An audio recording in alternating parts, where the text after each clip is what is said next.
Utilisons vraiment les glaciers équivalents à une espèce étendard. Mettons-les au cœur du débat public pour, comprendre les enjeux. Qui peut être climato-sceptique quand il va 4 années de suite à la mer de glace, quand on voit les années d'année en année qui reculent.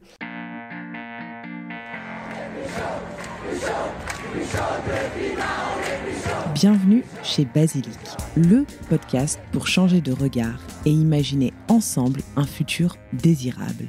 Je suis Jeanne, votre hôte, et chaque semaine, je tends le micro à celles et ceux qui façonnent le monde de demain. Je vous souhaite la bienvenue et j'espère que vous vous sentirez bien chez Basilic. Cette semaine, je reçois Jean-Baptiste Bosson.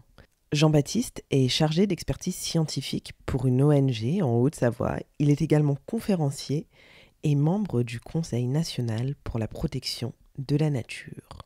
Mais Jean-Baptiste est avant tout glaciologue. Il étudie les glaciers du globe pour montrer l'intérêt de ces zones et faire en sorte qu'elles soient mieux protégées. C'est ce dont nous allons parler aujourd'hui. J'espère que cet épisode vous plaira.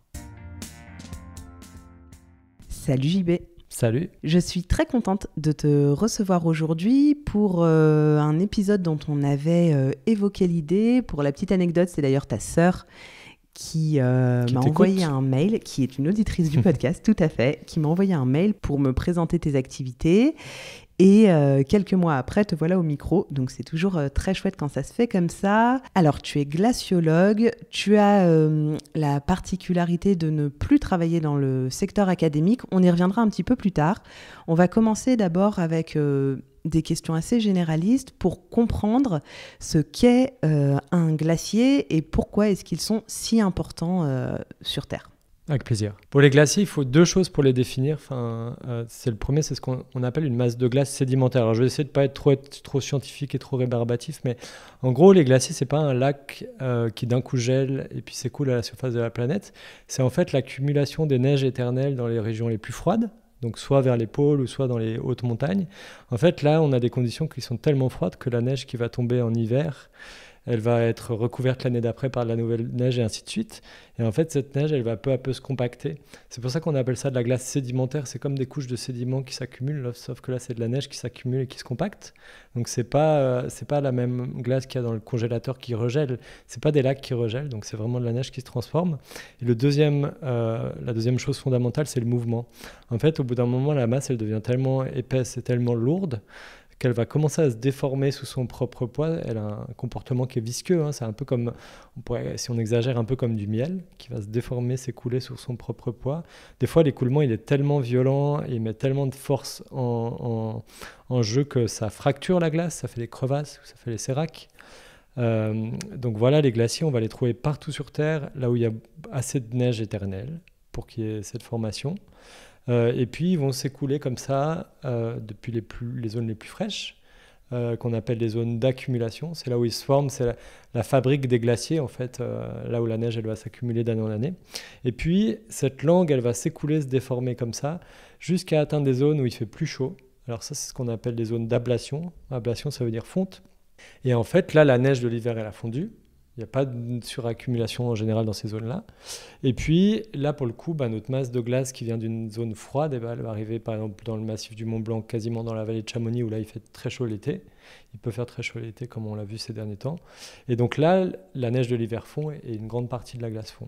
Et la taille d'un glacier dans le paysage va dépendre de qu'est-ce qu'il va gagner en amont sous forme de nouvelle neige, qui va l'alimenter, en fait. C'est un système qui est dynamique comme ça. Et qu'est-ce qu'il va perdre à l'aval sous forme de fonte. Et donc, les glaciologues, historiquement, ils font un grand calcul qui s'appelle le bilan de masse. C'est-à-dire qu'on va comparer ce que la masse va gagner, quelle est la masse gagnée en amont pendant un an et quelle est la masse perdue. Et donc, on compare les deux.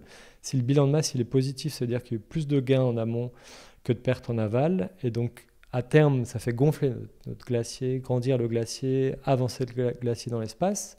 Si le bilan de masse il est équilibré, on a la même entrée et sortie du système et donc finalement notre glacier il garde à peu près la même emprise dans le paysage. Et puis quand le bilan de masse il est négatif, on a plus de fonte que de gains en amont. Alors et là le glacier va perdre en volume et on dit que les glaciers reculent. Alors le glacier il ne met pas la marche arrière et il ne remonte pas dans les paysages. C'est de la masse qui continue à fluer vers l'aval et à se déformer. mais elle se fait grignoter, manger par la chaleur beaucoup plus vite qu'elle, elle a le temps de transférer de la masse en aval. Est-ce qu'aujourd'hui, on a encore des bilans positifs? Ça existe encore? Des glaciers qui grossissent, qui grandissent? Alors c'est une super bonne question. Il y a à peu près 210 000 aujourd'hui glaciers sur Terre. Et sur les 210 000, il y a peut-être encore quelques centaines, quelques milliers de glaciers qui ont peut-être un bilan de masse positif ou neutre. Ça, il y a des super études qui ont sorti grâce aux données. En fait, historiquement, l'étude des glaciers, c'est une étude quand même pas mal d'explorateurs qui vont dans des zones où l'homme n'a pas trop sa place, qui sont très dangereuses. Et donc, on continue encore aujourd'hui, et nous, on le fait par exemple dans le massif du Mont Blanc, et notamment mon ami Luc Moreau, à mettre des balises un peu partout, donc des tiges de bambou pour suivre ça.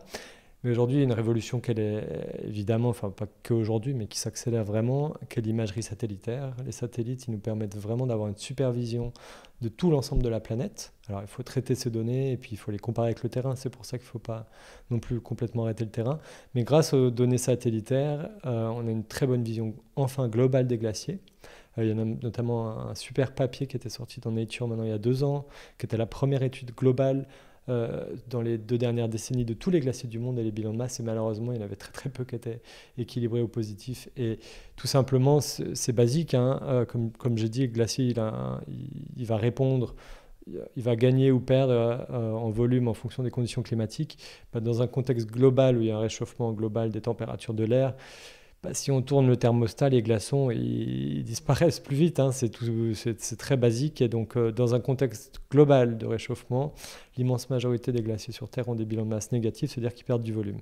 Par contre, on parle souvent de dérèglement climatique. Ça veut dire que dans certaines zones, on peut avoir des rafraîchissements ou alors une transformation des précipitations. Par exemple, il y a eu 2 grandes régions de ces dernières décennies, enfin quelques régions comme ça, mais 2 qui étaient assez spectaculaires sur les glaciers, ils ont réavancé.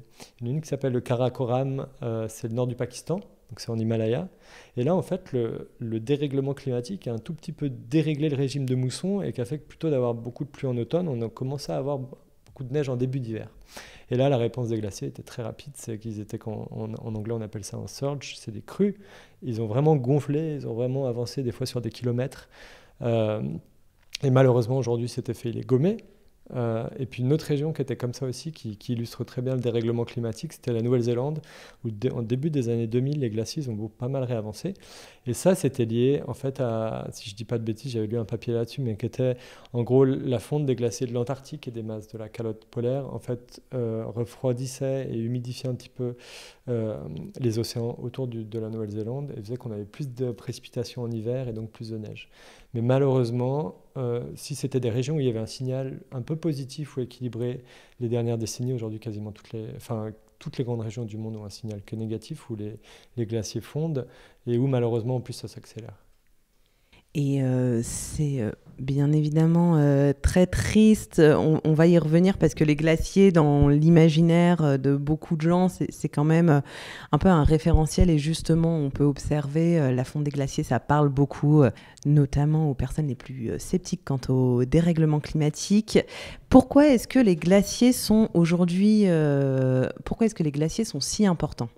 En fait, on s'en rend pas bien compte. On a l'impression que c'est juste un super objet hyper iconique, hyper emblématique, à la fois émerveillant et effrayant dans les paysages. Ça fait peur aussi, cette masse. Qui attire beaucoup de convoitises. Qui attire des convoitises et puis qui est dangereuse pour les hommes. Il y a beaucoup de gens qui meurent au contact des glaciers chaque année. Moi, c'est vraiment un travail que j'essaie de faire, alors très modeste, et qui repose vraiment sur le travail de beaucoup de mes collègues, beaucoup plus compétents, qui est de montrer aux gens qu'en fait, de faire prendre conscience que nous, Sapiens, on est là depuis 250 000 ans, et depuis 250 000 ans, la vie de chaque être humain, à chaque seconde, a complètement été liée aux glaciers. En fait, on ne s'en rend pas compte, mais les glaciers, depuis 250 000 ans, ils ont des fois couvert une immense partie de la planète, c'était pendant des glaciations, ça nos ancêtres l'ont connu, et puis pendant des périodes un peu plus chaudes, des interglaciaires comme celle dans laquelle on vit aujourd'hui, mais même dans ces périodes-là, il y a 10% de la surface des terres émergées qui est couverte de glaciers quand même. Et donc c'est 10% qui est couvert de blanc, donc surtout les 2 calottes, Antarctique et Groenland, et puis tous les autres 210 000 glaciers sur Terre. Mais le fait qu'on ait 10% des surfaces émergées couvertes de blanc, qui renvoie beaucoup du rayonnement solaire, qui produit de l'eau fraîche, qui va influencer les circulations dans les océans, qui produit de l'air frais, etc., qui a un vrai impact sur le bilan énergétique de la planète, contrôle, influence, stabilise et fait qu'on a un climat qui est tempéré dans l'histoire récente de la planète. Et donc nous, on a toujours connu ça. On peut dire que le fait que la Terre soit tempérée et que nous, par exemple, dans l'histoire de Sapiens, il y a un immense boom avec l'agriculture, avec plein de choses, avec la sédentarisation de beaucoup, à peu près il y a 11 000 ans dans ces eaux-là, c'est le contexte de la grande déglaciation et du passage à l'interglaciaire, mais où les grands glaciers font que le climat reste tempéré et pas beaucoup plus chaud comme il pourrait l'être sans glacier. Donc sur le climat, le rôle il est majeur. Sur le fonctionnement des océans, le rôle il est majeur.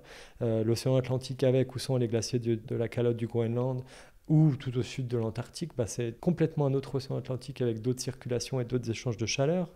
Et donc, on dit qu'en Europe, on vit on est très influencé par le Gulf Stream, par exemple, etc. Donc, si on enlève ces grands influenceurs du système, le système, il change complètement des océans. Les glaciers stockent aussi 66 mètres équivalent marin. Ça veut dire que c'est vraiment l'immense stock d'eau douce sur Terre. Et que si tout ce stock fond, parce qu'on tourne le thermostat trop fort, le niveau global des océans, il augmente de 66 mètres. Pour donner un ordre de grandeur, on parle déjà de migration climatique, on parle déjà de gens qui doivent déménager à cause du recul des traits de côte. Le retrait global depuis 1900 sur Terre, qui est largement dû à la fonte des glaciers et des calottes, c'est 23 cm global. Donc là, j'ai dit c'est 66 mètres en cumulé, donc on se rend compte déjà l'ordre de grandeur. 66 mètres, c'est pas pour demain, c'est pour après-demain, et ça va mettre du temps à fondre, mais c'est vraiment l'inquiétude. Les seuils de l'accord de Paris, etc., ils sont aussi définis par rapport à cette crainte de ne pas voir les immenses masses de glace fondre. Dit autrement, sans les glaciers, le niveau marin est beaucoup plus haut et les traits de côte, et même la carte du monde telle qu'on la connaît tous, on peut quasiment changer tous les traits de côte. La planète bleue devient encore plus bleue parce qu'il y a un niveau marin plus haut. Deux autres choses aussi très importantes, je pense que les gens, il faut qu'ils s'en rendent compte. Les glaciers, en stockant de l'eau dans beaucoup de zones continentales de la planète, en fait, ils redistribuent de l'eau en été pendant les périodes chaudes et sèches.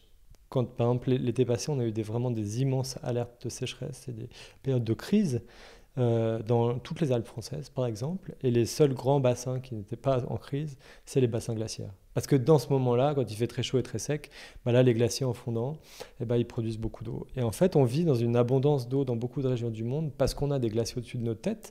Et parce que quand il y a des périodes chaudes et sèches, ces glaciers, ils nous donnent de l'eau et ils nous font vivre sans impression qu'il n'y a pas beaucoup d'eau. Donc c'est une espèce de stock qui est hérité du passé, parce que la glace, elle est souvent ancienne, mais qui est en fondant doucement, et si on le fait fondre pas trop vite, il nous permet vraiment de vivre dans des sociétés où il y a de l'eau et où il n'y a pas beaucoup de conflits liés à l'eau. On se rend compte qu'en France, que c'est en train d'émerger. Donc ça, c'est très important. Et puis, dernière chose, c'est en influençant à ce point le climat, en influençant aussi le cycle de l'eau à ce point, on est en habitat pour une certaine biodiversité. Il y a des espèces, alors nous, Sapiens, on n'est pas très adaptés, mais il y a d'autres espèces qui sont vraiment adaptées. Les glaciers, en fait, ils influencent soit en direct, de par les habitats qui constituent, les habitats qu'ils influencent en direct, ça veut dire les cours d'eau influencés directement par les glaciers, etc., ou tout simplement en influençant le climat et le cycle de l'eau global. En fait, ils influencent la distribution des écosystèmes et de la biodiversité sur Terre à une échelle macro, et autrement aussi, complètement la distribution des hommes. Si je dis que le niveau marin augmente de plusieurs mètres, on imagine qu'il y a des centaines de millions de réfugiés climatiques, la distribution des hommes et des activités humaines. Donc on ne s'en rend pas compte, on a l'impression que c'est juste un objet loin de chez nous qui émerveille ou qui fait peur, ou puis qui intéresse que les glaciologues et les alpinistes, mais en fait on est totalement connectés, nos vies dépendent complètement des glaciers. Aujourd'hui en France, il y a combien de glaciers? Tu disais qu'il y en a plus de 200 000 dans le monde. Aujourd'hui en France, on en a combien en France métropolitaine et avec les dom-toms? Alors en France, on va en trouver dans 4 régions principales. Dans les Alpes, j'ai plus les chiffres en tête là, je les ai dans des slides, mais il y a quelque chose comme à peu près 500-600 glaciers dans les Alpes. Malheureusement, ils disparaissent vite. C'est vraiment le hotspot de la France métropolitaine. Après, on a la fin de l'histoire glaciaire des Pyrénées, un petit peu. Là, il n'y a plus que moins d'une vingtaine d'individus, on va dire ça comme ça, dans les Pyrénées. Et ils ont fortement fondu depuis le petit âge glaciaire. Donc voilà. Et puis il y a 2 autres régions où il y en a beaucoup. Le premier, c'est les Kerguelen. Donc c'est des îles des TAF, des terres australes et antarctiques françaises. Où là il y a des très grands glaciers, y compris des calottes. Et puis, dernière grande, qui ne sont pas un territoire français, mais qui sont une zone qui est réclamée par l'État français, c'est la Terre Adélie, qui est une partie de la calotte de l'Antarctique, où chaque année, il y a des missions scientifiques en permanence. Et voilà. Et là, c'est immense pour le coup. Là, c'est immense. Si je ne dis pas de bêtises, la Terre d'Adélie, je crois que c'est quelque chose comme plus que 400 000 km². C'est presque la taille de la France métropolitaine. Enfin, c'est plus petit, mais c'est pour donner un ordre de grandeur. Hein. Donc, c'est un bout du gros gâteau. C'est une part du gâteau qu'est l'Antarctique, on va dire, qui est réclamée par la France. Et alors, aujourd'hui, en France, est-ce que ces glaciers sont protégés ? Toi, justement, peut-être que tu peux nous expliquer un peu ton boulot au quotidien et nous expliquer s'ils sont ou pas protégés et surtout suffisamment protégés. Alors, pour répondre à cette question, il faut se demander qu'est-ce qui peut menacer le glacier ? Qu'est-ce qui fait qu'on aurait besoin de le protéger ou pas ? Et du coup, quels sont les bons outils ? En fait, ce qui détruit aujourd'hui les glaciers sur Terre, l'immense majorité du processus, évidemment, c'est le dérèglement climatique. Et donc, dit autrement, c'est la chaleur dans l'atmosphère et c'est le fait que nous, on ait modifié la composition chimique de l'atmosphère avec beaucoup de gaz à effet de serre. Et donc, si on veut vraiment sauver et protéger de manière efficace les glaciers en France et dans le monde, l'immense partie de la réponse, c'est qu'il faut atténuer le changement climatique et donc appliquer l'accord de Paris. Donc ça, c'est important de le dire. Hein. Je pense qu'on peut créer tout ce qu'on veut comme protection locale. C'est pas ça qui adresse le problème. Hein. Ce qu'il faut faire, c'est vraiment atténuer le climat. Et nous, ce qu'on montre, là, on a publié dans Nature là, il y a 3 semaines vraiment des nouveaux modèles sur le futur des glaciers sur Terre.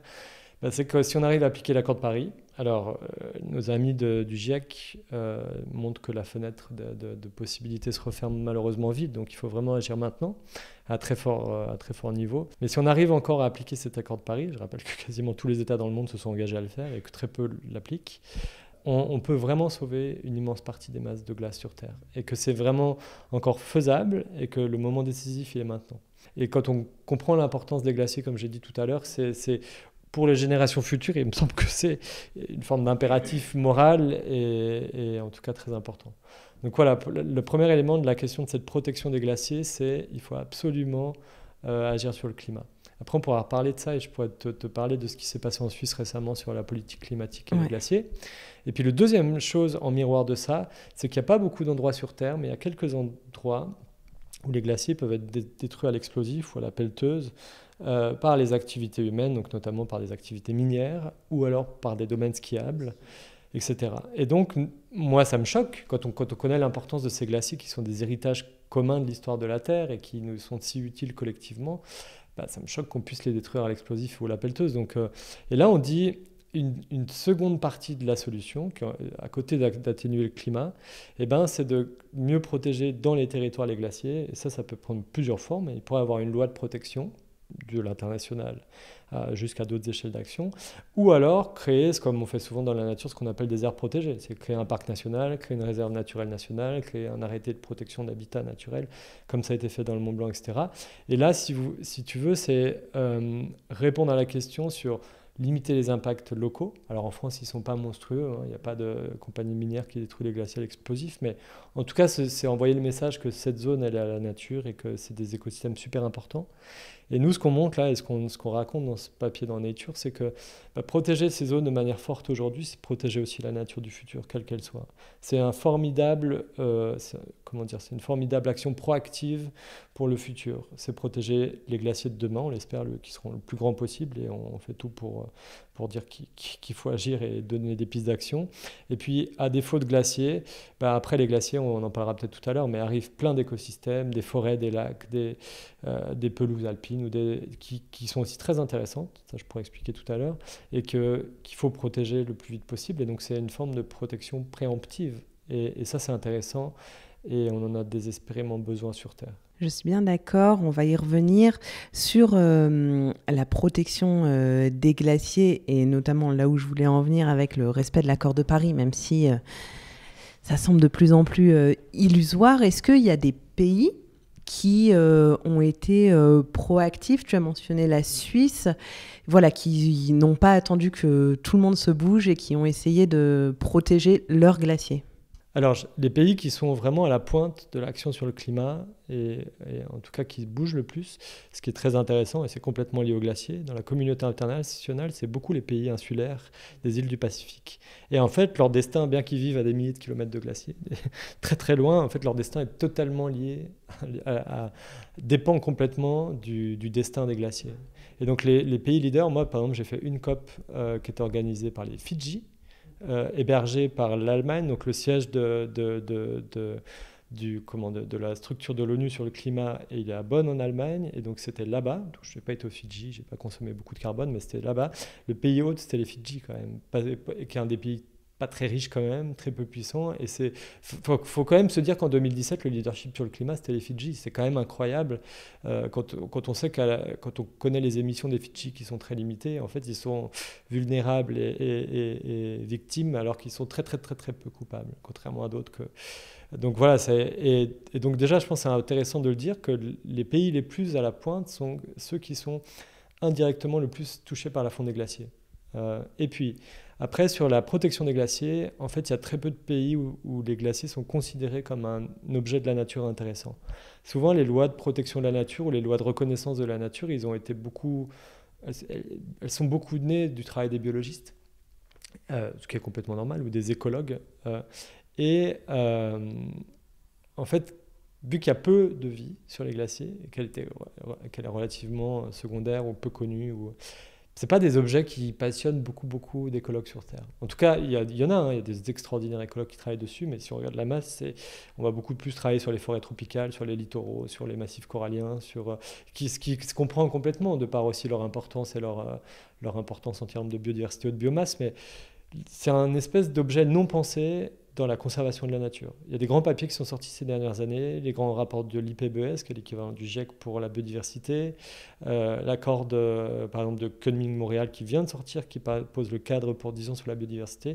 Le mot glacier il est complètement absent. On oublie complètement 10% de la planète, donc nous c'est quelque chose qu'on essaie de faire modestement, c'est mettre ça dans les discussions de la conservation et de montrer l'intérêt de protéger ces zones, en plus du reste, hein. C'est pas pour détricoter un écosystème pour habiller l'autre, c'est comment on doit aussi considérer ces écosystèmes en forte transition dans l'agenda de conservation.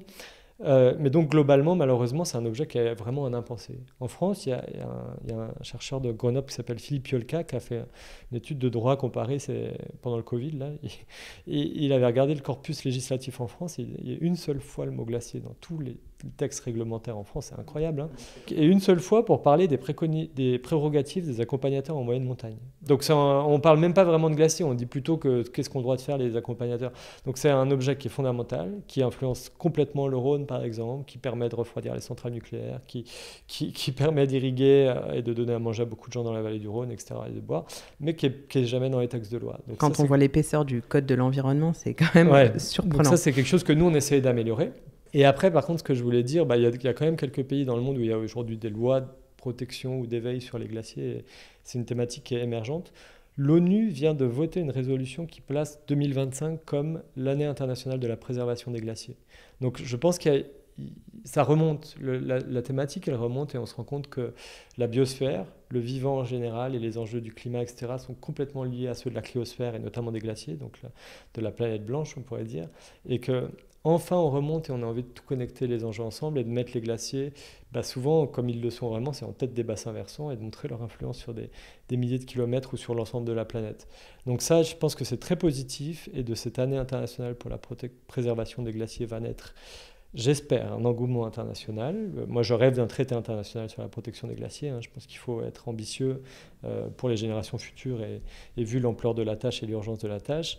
À défaut, en tout cas, il y aura des différentes démarches du très local jusqu'au national, à l'international. Et puis par contre, une autre chose qui est très intéressante sur la protection des glaciers, et qui est survenue en Suisse ces dernières années, là, par rapport à l'action climatique. Donc, comme j'ai dit, si on veut vraiment protéger les glaciers, la meilleure chose à faire, c'est jouer sur le climat et respecter ses engagements climatiques.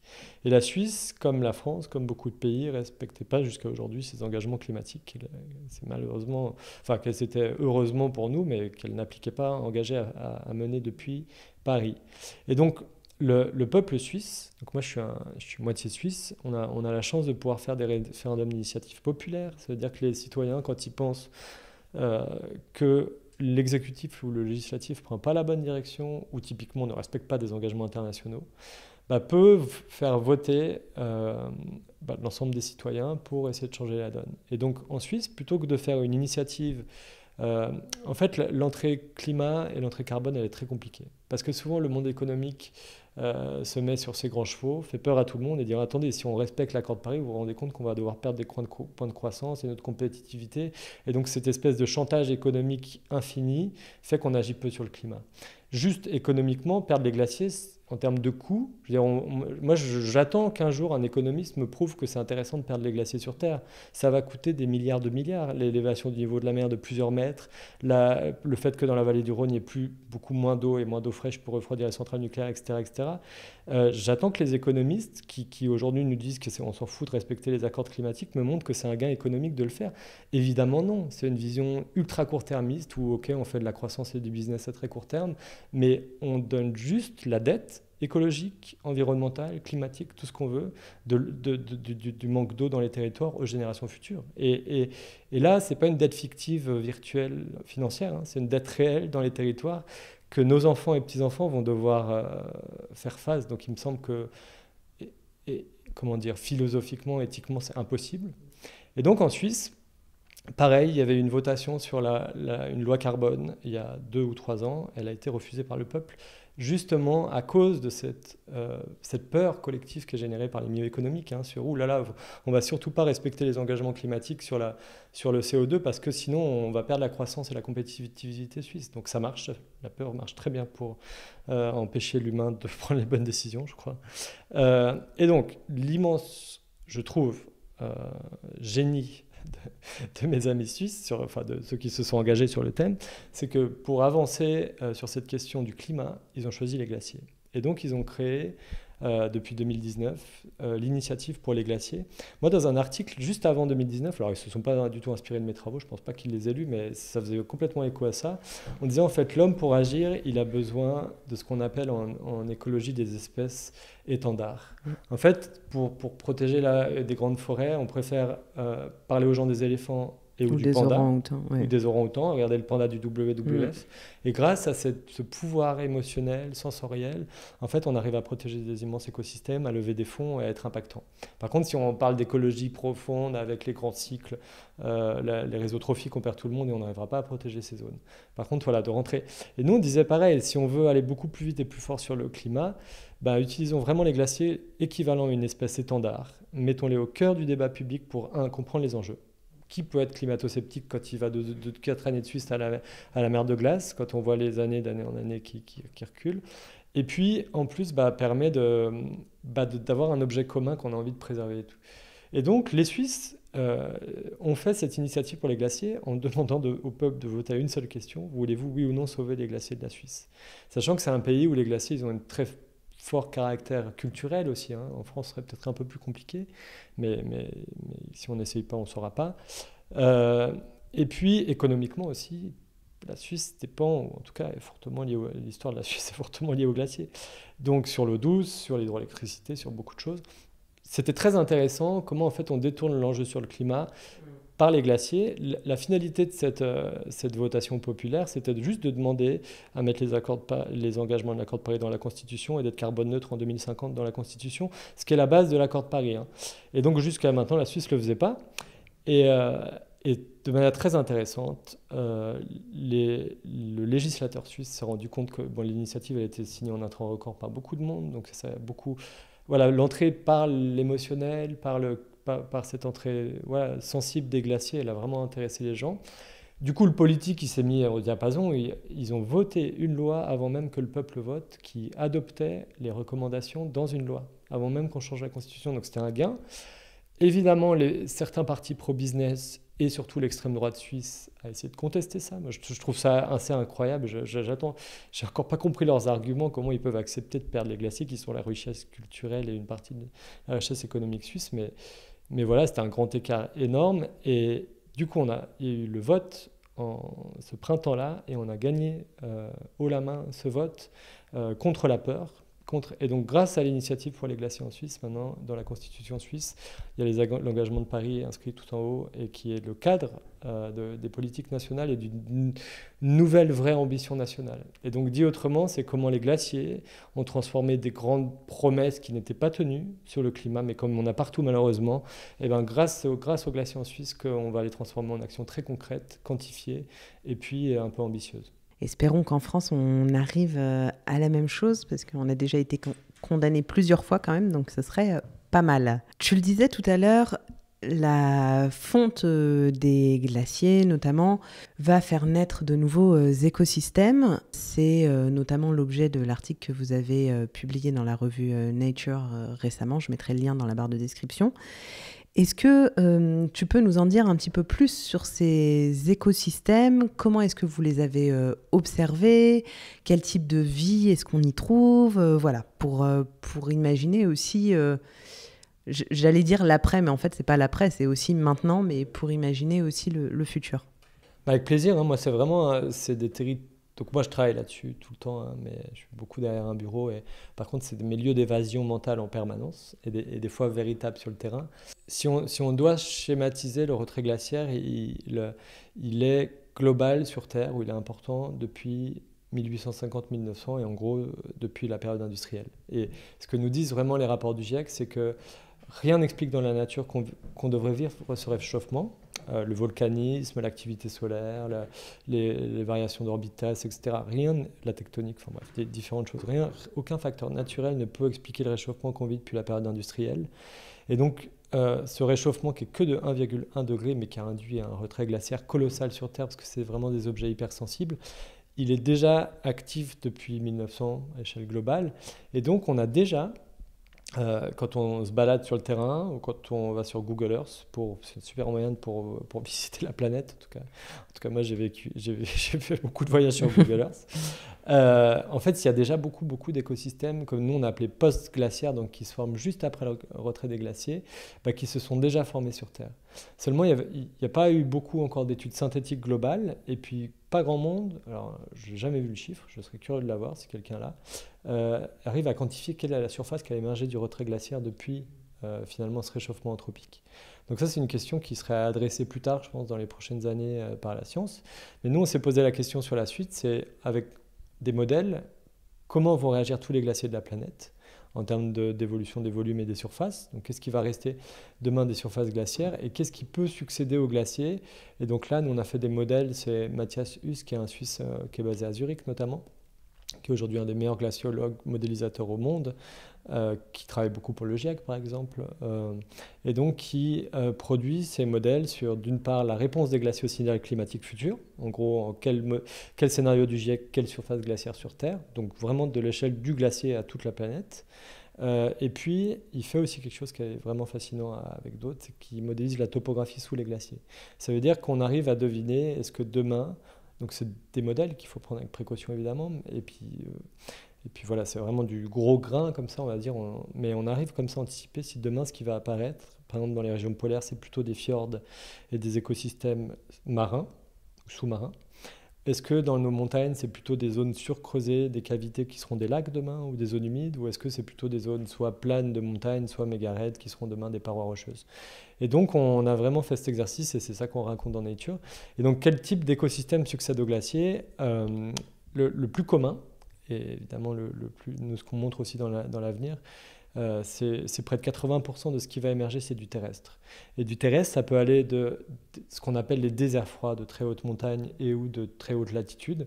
Un glacier qui va se retirer vraiment sur la bordure du Groenland ou dans les écrins à 3200 mètres. Et ben, après le retrait glaciaire, c'est vraiment des écosystèmes qui sont très minéraux. Il va quand même y avoir des insectes ou des bêtes ou des graines ou plein de choses ou des champignons ou vraiment une diversité du vivant assez fascinante qui arrive assez vite après le retrait glaciaire.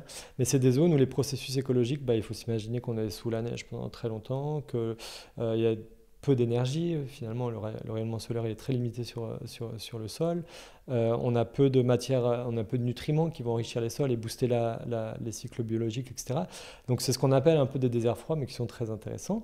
Et puis si on descend, dès qu'il fait un peu plus chaud, Et dès que aussi le temps il occure, parce que si le glacier il se retire en 1 an d'une zone, en 1 an on n'a pas une forêt qui pousse évidemment. Donc il faut que les graines elles arrivent, il faut que le sol il se développe, il faut que les nutriments, donc la matière, comment dire, les aliments qui vont générer tout ça, aussi, il faut que tout ça s'accumule un peu pour booster après l'arrivée des arbres, etc. Mais donc quand on va un peu vers l'aval, quand il fait plus chaud et quand il y a plus de temps d'exposition après le retrait glaciaire, là on va trouver des zones où on va avoir de la végétation alpine ou polaire, hein, clairsemée. Au début, on a juste les plantes pionnières qui arrivent et qui arrivent à pousser. Enfin, c'est assez incroyable dans des endroits ultra minéraux. On se dit mais comment elle peut pousser là? C'est quoi ces nutriments? De quoi elle se nourrit? C'est assez incroyable. Puis plus on va vers l'aval, plus on va vers des zones où il va faire chaud. Et par exemple sur le terrestre, là on peut jusqu'à, par exemple dans la vallée de Chamonix, là où les glaciers se sont retirés à des altitudes basses. Ils occupaient des zones à 1200 mètres, par exemple, au petit âge glaciaire, et aujourd'hui, ils se sont retirés de ces zones. Là, en quelques dizaines d'années ou en 100, 150 ans, on a déjà des forêts qui sont avec des arbres assez vieux, hein, qui ont des dizaines d'années là-dedans. Et là, du coup, c'est super intéressant aussi. Pour le coup, c'est des bébés forêts primaires sur Terre, là où en France, on n'a plus beaucoup de forêts complètement naturelles et pas impactées par l'homme. Donc, c'est très intéressant aussi pour ça. Donc ça, c'est pour le terrestre. Et puis sur l'aquatique, on a évidemment tous les écosystèmes d'eau douce. Donc à mesure que fondent les glaciers, les cours d'eau liés aux glaciers, ils sont en train de grandir vers l'amont. Ça, c'est des nouvelles rivières qui sont super intéressantes, qui sont des habitats pour une biodiversité vraiment spécifique, qui est en très mauvaise santé dans le monde, hein, parce que les rivières, on les pollue, on les réchauffe, on les artificialise avec des digues, avec des barrages, avec des poissons qui n'ont rien à faire là, par exemple. Et donc, ces nouvelles rivières qui sont en train de se former, nous, qu'on montre complètement intactes, elles sont hyper intéressantes comme refuge pour le reste du vivant. Hein. Mais donc, des nouvelles rivières, beaucoup de nouveaux lacs. Sur Terre. Là, on est à Annecy aujourd'hui. Le lac d'Annecy, il est né de cette histoire du désenglassement, là, il y a 17 000 ans. Mais dans d'autres régions du monde, dans le cœur des Alpes se forment des plus petits lacs que le lac d'Annecy, mais des lacs quand même. Et dans d'autres régions du monde, comme l'Alaska ou la Patagonie, il est en train de se former en temps réel des lacs qui ont la taille du lac d'Annecy, hein, ou du lac Léman. Donc c'est fascinant quand on connaît leur importance en termes de réservoirs d'eau douce aussi, etc. Donc des lacs, des nouvelles zones humides, donc des marécages, des tourbières sur le long terme, etc., qui ont un rôle extraordinairement important pour le cycle de l'eau, pour la biodiversité, pour séquestrer du carbone. D'où l'intérêt de protéger ces zones, on va peut-être en parler après, mais voilà. Et dernière chose, dans l'Arctique, les glaciers des fois sont tellement puissants qu'ils naissent sur les terres, mais ils vont aller s'écouler sur les océans à la fin. Et donc là, quand les glaciers fondent et se retirent, ce qui apparaît après les glaciers, c'est des grands fjords, et donc des nouveaux écosystèmes marins qui sont intéressants et qui sont des nouveaux habitats, soit sur le fond marin, il va y avoir plein de communautés qui viennent des étoiles de mer ou tout ce qu'on peut imaginer, ou alors les planctons dans la colonne d'eau, qui sont super intéressants dans l'Arctique pour séquestrer du carbone, et puis des nouvelles plages, des nouvelles côtes rocheuses, etc., qui sont des nouveaux habitats, là aussi intacts. Dans un contexte global, il ne reste pas grand-chose d'intact sur Terre. Donc nous, c'est un peu aussi ce qu'on raconte dans ce papier, c'est que à l'ère de l'Anthropocène et de l'ère industrielle où l'homme il a à peu près mis son drapeau partout et puis profondément modifié et dégradé les écosystèmes, il ne reste plus beaucoup d'écosystèmes intacts, sauvages sur Terre. Et en gros, il resterait, si on veut caricaturer, vraiment les fins fonds des océans, les abysses. Mais malheureusement, il y a des compagnies pétrolières qui commencent à s'y intéresser. On a commencé l'exploration. Et puis, nous, on dit, regardez ce qui est en train d'émerger du retrait glaciaire. On modélise d'ici à la fin du siècle que, soit en appliquant l'accord de Paris, soit vers le scénario de très forte émission, donc un peu la gamme des possibles, ce qui va apparaître, c'est à peu près la taille du Népal ou de la Finlande. Donc entre 150 000 et 350 000 km². Donc c'est gigantesque ce qui va apparaître. C'est vraiment... Et tout ça, c'est des écosystèmes émergents complètement intacts. Donc nous, on montre leur intérêt. Regardez à quel point ils peuvent servir de refuge pour les vivants. Regardez comme ils ne remplaceront pas les glaciers dans le cycle de l'eau, mais demain, c'est les stocks d'eau douce dans les territoires, c'est les réserves d'eau douce. Et aussi sur la séquestration du carbone, etc. Regardez l'intérêt de ne pas très vite artificialiser ces zones et de les détruire. Ouais, donc il est vraiment primordial de les protéger là, à l'échelle locale, et donc même de le faire en amont, puisque si on protège les glaciers et les zones où sont implantés les glaciers, après ça restera, je l'espère, des zones protégées. Voilà, c'est la nature qui va décider ce qu'il y aura après les glaciers. Comme je disais, d'après nos modèles, on essaie d'anticiper un peu ça, mais en gros c'est la nature qui décide si demain il y aura un lac ou une zone humide ou une forêt. Voilà. Et ce sera beaucoup plus simple, et ça me paraît beaucoup plus intéressant de les protéger dès maintenant, de laisser cette libre évolution écologique en disant qu'en espérant que ça préserve aussi un peu les glaciers et comment on ne les détruise pas à l'explosif comme ça, parfois le cas sur Terre, comme on le disait tout à l'heure. Et puis que en fait c'est protéger la zone, donc le secteur, et en fait le laisser à la nature. Ce qui est intéressant, c'est bon, moi je suis membre du Conseil national de la protection de la nature.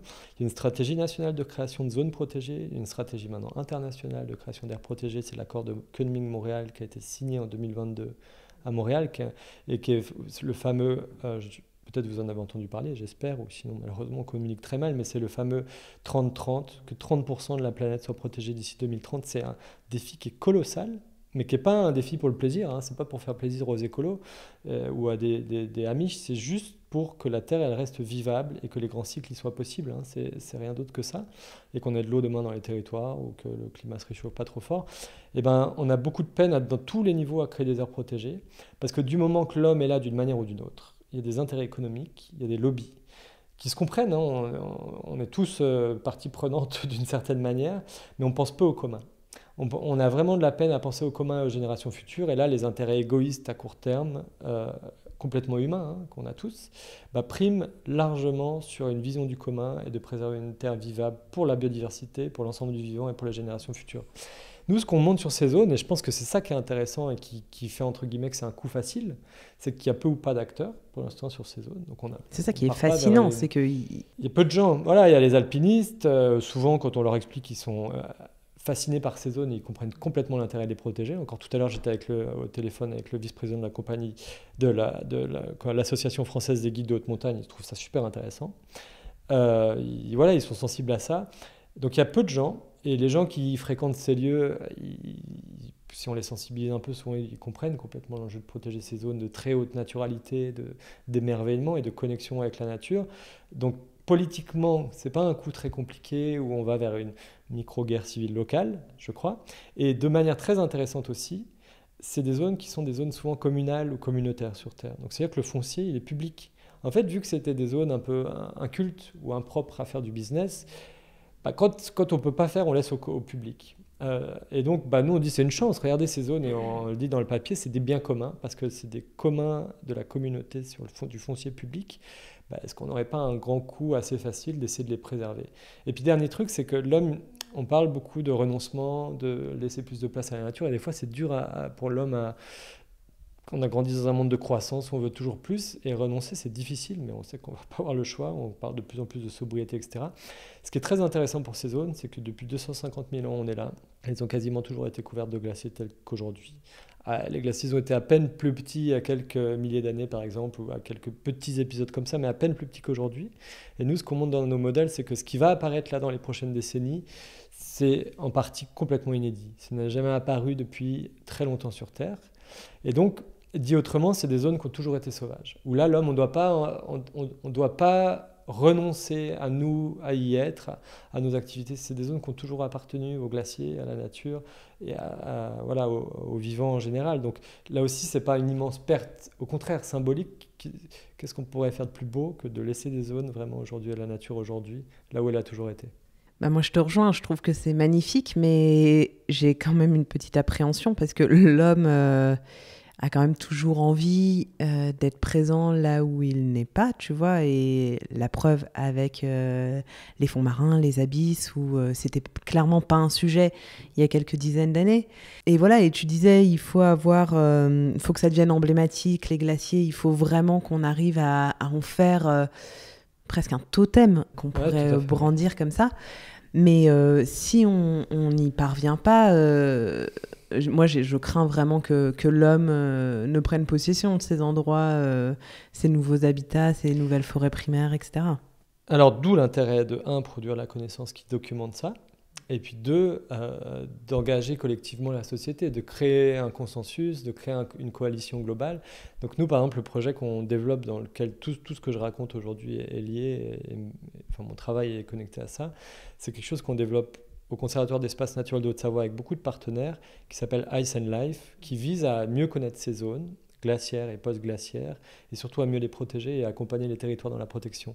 Et donc pour ce faire, l'idée, c'est vraiment de créer une coalition d'acteurs, de dire que ce n'est pas un délire de scientifique ou de deep écologiste, de dire de protéger ces zones, c'est juste du bon sens dans le contexte actuel d'effondrement du vivant, de raréfaction de la ressource en eau douce et de changement climatique. que protéger ces zones, c'est générer des bénéfices, des multiples dans les territoires dans les prochaines décennies. Qu'on espère qu'il y ait les plus grands glaciers possibles, ça c'est clair. Et puis à défaut de glaciers, si on a des forêts en bonne santé et des lacs et des sols, etc., on aura de l'eau, on aura de la séquestration du carbone et on aura des refuges pour le vivant dans les territoires. Donc il faut qu'on arrive à convaincre que c'est vraiment le meilleur coup à jouer collectivement, c'est la protection, c'est la gestion durable et c'est le respect de ces zones. Donc à nous de convaincre, et donc l'idée c'est, on est déjà en train de le faire évidemment, de discuter, de créer cette coalition du monde académique, du monde des ONG, des décideurs politiques. Donc on discute en ce moment de tout ça avec l'État français, le ministère de la Transition écologique en ce moment par exemple, avec les territoires aussi évidemment, il y a des territoires qui sont très intéressés par tout ça, avec les acteurs économiques des territoires. Je parlais de la compagnie des guides tout à l'heure, on discute aussi avec des domaines skiables qui exploitent certaines de ces zones et en fait certains ont très envie, je pense qu'ils se questionnent sur leur impact et qui ont envie de mieux préserver les zones où le ski se pratique. Et donc, à nous de les accompagner, à nous de créer ces coalitions collectives et qui fait qu'à la fin, on gagne ce défi de protéger ces communs qui ont toujours été communs et qui ont toujours appartenu à la nature, comme je le rappelle. Donc, tu as raison, c'est super dur. C'est un combat de tous les jours au sens noble du terme. Moi, je ne me bats pas contre des gens, mais j'essaie de les convaincre. Des élus de tout niveau, de tout bord, les décideurs politiques, voilà. Et le plus on sera nombreux, le plus on va adhérer à ce discours d'un commun. Moi, je ne fais pas ça pour l'argent, je ne gagne pas beaucoup de sous dans mon ONG, mais le vrai but de tout ça, c'est que la terre et nos territoires restent vivables. Et donc, le plus on sera nombreux, le plus on montre qu'aussi ça intéresse les acteurs économiques, y compris ceux qui sont en business dans ces zones-là. Donc là, par exemple, nous, il y a des marques de outdoor. Il y a Millet, il y a Quechua, il y a Patagonia, il y a Picture qui nous accompagnent sur le projet parce qu'ils sont intéressés de dire en fait, tu as raison, je pense qu'on écrit ça dans l'introduction de l'article et à la fin de l'article, peut-être qu'un des caractères les plus fondamentaux de l'humain mais du vivant sur Terre en général, c'est l'exploration. C'est la dissémination des graines, c'est la dissémination de... Et tu vois, ces marques, il y en a qui, leur slogan c'est Never Stop Exploring, etc. Et je crois qu'en 2023, l'urgence de l'effondrement du vivant, on a généré la 6e extinction de masse, l'urgence du climat, l'urgence de l'accès à l'eau, nous fait qu'en fait le Never Stop Exploring, il est complètement archaïque. C'est ça qui nous a menés au bord du gouffre et qu'aujourd'hui, c'est Never Stop Protecting, ou Never Stop Respecting.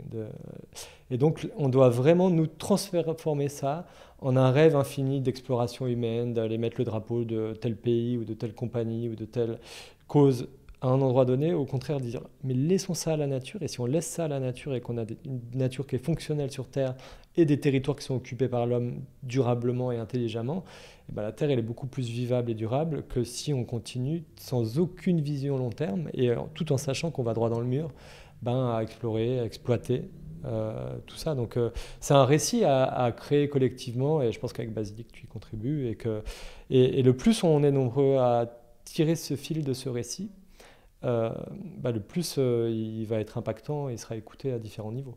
Bien sûr, il s'agit de créer effectivement de nouveaux récits et de nouveaux fantasmes aussi. Et voilà, le fantasme d'explorer sans cesse, peut-être qu'il faut le réinventer. Je suis bien d'accord avec toi. L'histoire récente de l'humanité, l'histoire des progrès, l'histoire de la technologie, c'est l'homme explorateur, l'homme ingénieur, l'homme maître et possesseur de la nature. Et qu'il faut absolument... ça mène l'humanité là c'est pas moi qui le dis, c'est les plus grands efforts scientifiques jamais menés sur Terre que sont les travaux du GIEC, que sont les travaux de l'IPBES qui montrent que la trajectoire humaine elle va droit dans un néant sur les enjeux du vivant, etc. Et qu'on ne peut pas continuer comme ça pour les générations futures. Et donc, quoi de plus beau aujourd'hui que collectivement réfléchir à notre rôle, comment on transforme un impact qui est parfois très négatif et néfaste et pas bon pour la nature en un impact qui est positif, ou en tout cas limiter les impacts négatifs, et comment collectivement on devient tous, plutôt que des gens qui allons consommer, y compris consommer la nature, tu vois, moi sur les sports de outdoor et tout ce que ça véhicule, plutôt mieux la connaître, mieux s'émerveiller, mieux la respecter, mieux avoir envie de la protéger, et en quelque sorte en devenir des gardiens responsables, des co-gardiens responsables ou des visiteurs temporaires responsables, respectueux, émerveillés, plutôt que des consommateurs qui, coûte que coûte, veulent gratter la carte entière, tu vois. Voilà. Et ça, je pense que on a encore de la peine avec ça. Hein. Je vois moi le monde du outdoor qui est en train de se poser des questions là autour, mais on continue à faire des expés partout. Enfin, nous, sur l'Arctique, par exemple, ou sur ces écosystèmes post-glaciaires, on ne dit pas, mais lançons les explorateurs du monde entier, et puis après-demain, les compagnies pétrolières du monde entier dans ces zones. Non, au contraire, mais il n'y a plus rien intact. Mais est-ce qu'on ne laisserait pas ces zones un peu intactes et laisser dans ces zones la libre évolution écologique voilà, par exemple, juste un exemple là-dessus, les Kerguelen, c'est devenu une possession française suite aux grandes explorations du 19e siècle notamment. Et qu'est-ce qu'on a fait au 19e siècle? On y a mis des lapins et on y a mis d'autres espèces qu'on pensait intelligemment mettre à l'époque et qui en fait aujourd'hui sont une catastrophe écologique totale, ce qui fait qu'il y avait des espèces endémiques là-bas, ce qui veut dire des espèces qui poussent que là-bas, qui sont en train de disparaître parce que le lapin mange tout, parce que, etc. Tout ce qu'on a rajouté comme espèces. Et aujourd'hui, une partie des financements des gens qui travaillent là-bas, c'est pour éradiquer ce qu'on a amené il y a 150 ans. Est-ce qu'on n'aurait pas l'intelligence, 150 ans après, en tirant pour une fois les leçons du passé, de ne pas faire ça sur ce qui est en train d'émerger du retrait glaciaire? D'essayer de ne rien faire, ce serait mieux. Voilà. Et ça rend heureux de moins faire. Donc. Je suis bien d'accord avec toi. Est-ce que pour communiquer, alors toi tu travailles... et tu étudies les glaciers depuis longtemps. Voilà, on ne peut que constater la fonte des glaciers. Il n'y a pas besoin... c'est assez facile à observer. Il suffit de prendre 2 photos au même endroit à 1 an d'écart et on peut l'observer. Est-ce que tu penses que ça permet des prises de conscience un peu plus rapides? Est-ce que ça peut être aussi malheureusement un atout malgré lui, quoi? Bien sûr. Enfin, moi, je pense que les glaciers sont un extraordinaire objet, composante de la nature vivante, parce qu'ils bougent, pour prendre conscience des choses. Alors moi, je ne dis pas qu'il faut aller demain dans l'Everest à tout prix pour voir les derniers glaciers de l'Everest ou les derniers glaciers du Kilimandjaro. Hein. Je pense qu'il faut aussi se questionner sur le sens et le paradoxe des fois de nos actions. Et je ne suis pas hyper fan de cette idée du tourisme de la dernière chance, des gens qui vont... Mais par contre, que des gens... réfléchissent à qu'est-ce qu'ils peuvent voir dans leur territoire qui bouge et s'ils ne sont pas assez sensibilisés à la protection de la nature, aux enjeux du climat et tout. En France, on peut aller en train dans les territoires de montagne et puis après, on peut aller avec d'autres moyens, mais aussi en voiture, voilà, et se rapprocher des glaciers. Si on y va pour se sensibiliser, et si aussi j'espère qu'il y a des fois des offres de sensibilisation, donc à la fois scientifique, à la fois de vulgarisation scientifique et aussi d'émerveillement par l'art aussi, hein. Enfin, il y a plein de manières différentes, et qu'on en repart.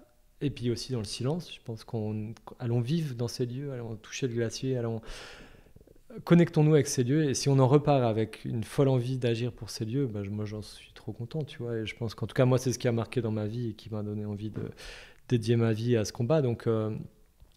par contre, un peu de cohérence là-dedans et affréter des charters qui viendraient de l'autre bout du monde pour voir la fonte des glaciers à Chamonix, ça me paraît un peu incohérent. Tu vois, le grand écart, il est quand même assez costaud. Mais donc, voilà, je crois qu'on a un immense besoin de se reconnecter à la nature et pas la nature exceptionnelle. Moi, par exemple, je ne suis pas très fan de cette idée autour de la panthère des neiges, qu'il faut aller voir les derniers grands animaux sauvages sur Terre et qu'il faut aller à l'autre bout du monde dans des régions plutôt très pauvres et aussi avec une faune très préservée et très fragile. Moi, je pense que l'émerveillement de la nature, il commence dans notre quotidien, chez nous et dans notre rayon de 50 mètres autour de nous. Là, on est chez toi. Ce que je t'ai dit en arrivant, c'est que tu es à côté d'un arbre qui est à côté de chez toi. Je pense que tu peux au moins observer à l'échelle annuelle une vingtaine ou une trentaine d'oiseaux dans cet arbre. Et je crois que l'émerveillement, il commence là. Et l'envie de protéger la nature, il commence dans notre quotidien. Et je pense qu'on fera juste... Si on n'aura pas forcément envie d'aller protéger des trucs... Si on n'aura pas envie d'aller dans l'Antarctique pour faire absolument un voyage qui coûtera très très cher pour aller voir les derniers pingouins qu'on aura fait éteindre en allant aussi dans ce voyage, je pense qu'il faut commencer chacun à aimer notre territoire proche, choisir où on a envie de vivre et où on se sent connecté à la nature et pour quelle nature on a envie de se battre, y compris autour de Paris. Ça, je pense que ça peut complètement marcher. Et se battre pour... en tout cas se connecter à, et que ça passe beaucoup par une nature de l'émerveillement et du quotidien et entre guillemets aussi du banal. Mais en fait, il n'y a rien de banal dans la nature, hein, je veux dire n'importe quelle espèce. Mais moi, je crois vraiment à ça. Et donc les glaciers, comme tu dis, c'est un super totem. c'est un super objet politique. Moi, j'ai commencé ma carrière en sciences politiques, donc il ne m'intéresse pas pour rien, ces glaciers aussi. Je sais pas pour rien que j'ai fait de la glaciologie. Après, c'est parce que c'est un extraordinaire levier d'action, totem, pour pousser toute la société. Mais au-delà de ça, il y a plein d'autres objets, et les glaciologues, ils n'ont pas un objet qui est plus intéressant que les malacologues. J'ai un ami qui étudie les mollusques, c'est fascinant, c'est passionnant, et qui ont un intérêt hyper important fonctionnellement sur Terre, etc. Tout est fascinant du moment qu'on s'y intéresse. Et avec les glaciers, on a de la chance, c'est assez sexy, c'est tellement spectaculaire, et puis ça fond vite, donc ça fait peur, en tout cas ça fait prendre conscience, mais voilà, toute la nature, elle est à découvrir et à aimer. Enfin, le plus on la découvre, en général, plus on l'aime. Et il faut absolument qu'on retrouve un équilibre homme-nature durable, et on s'en est un peu éloigné, malheureusement. Tout à fait. Et effectivement, les glaciers sont sûrement plus sexy que les mollusques, mais pas pour autant plus intéressants. Je pense qu'il y a plein de choses passionnantes à apprendre avec les mollusques. Est-ce que tu as une lecture ou un documentaire à conseiller aux auditeurs et auditrices de Basilic qui voudraient aller plus loin ? Alors éventuellement, ton papier dans Nature, mais c'est assez pointu. Pour en avoir lu quelques extraits, quelque chose de plus grand public ? Très bonne question. Alors moi, je ne lis pas du tout... et ne regarde pas du tout de documentaires sur la thématique. Parce que dans mon temps de travail, je n'arrive pas trop à dégager ce temps. Et parce que le soir, j'ai besoin de me déconnecter faire autre chose, complètement, notamment dans des romans. Alors, je recommande un roman qui a changé ma vie, mais qui n'est pas facile à lire, mais qui a vraiment changé ma vie. Et je pense que mon engagement auprès des glaciers, il est aussi lié à ça. C'est Les Racines du ciel de Romain Gary. Moi, je suis un grand amoureux de Romain Gary, et il a écrit de très très belles choses sur la nature. Et dans Les Racines du ciel, c'est l'histoire d'un gars qui vit au milieu des troupeaux d'éléphants en Afrique et qui les défend avec une pétition et aussi avec son fusil.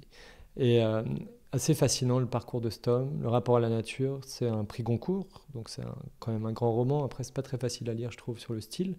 Mais c'est un des premiers grands romans, je pense, d'écologie, comme ça, sur Terre, et où il nous fait comprendre que protéger les éléphants, c'est protéger une marge au-delà de l'humain, il le dit comme ça dedans, hein. Accepter qu'il y ait une marge de non-humain sur Terre et de non-artificialisé, de non-maîtrisé. Et c'est la seule manière de vivre durablement et vraiment sur Terre. Et c'est la même chose que protéger les glaciers, etc. Donc je recommande à tout le monde, moi, Les Racines du ciel ou d'autres bouquins de Romain Gary, mais c'est très fort. Génial, merci beaucoup, c'était absolument passionnant et j'espère qu'on pourra enregistrer un nouvel épisode dans 5 ans, allez on se dit 5 ans, et que toutes ces zones auront été protégées comme elles doivent l'être et que on aurait respecté les accords de Paris, ce serait fantastique. Ça dépend de nous tous. Exactement. À bientôt. Merci beaucoup. Merci d'avoir écouté cet épisode jusqu'au bout. Si vous êtes encore là, j'imagine qu'il vous a plu. N'oubliez pas de vous abonner à Basilic sur votre application de podcast favorite pour ne louper aucun épisode. Vous pouvez également me suivre sur Instagram et LinkedIn @BasilicPodcast pour découvrir les coulisses de tous les épisodes et de toutes les interviews. Et enfin, si l'univers du podcast vous intéresse, alors je vous invite à jeter un œil à basilicpodcast.com. Vous y découvrirez Basilic Studio, la formation que j'ai créée pour vous accompagner à lancer votre propre podcast et surtout le podcast de vos rêves, mais également Basilic Lab, l'agence qui nous permet de créer des podcasts pour des marques audacieuses et des thérapeutes engagés. Je vous donne rendez-vous la semaine prochaine pour un nouvel épisode et d'ici là, prenez grand soin de vous.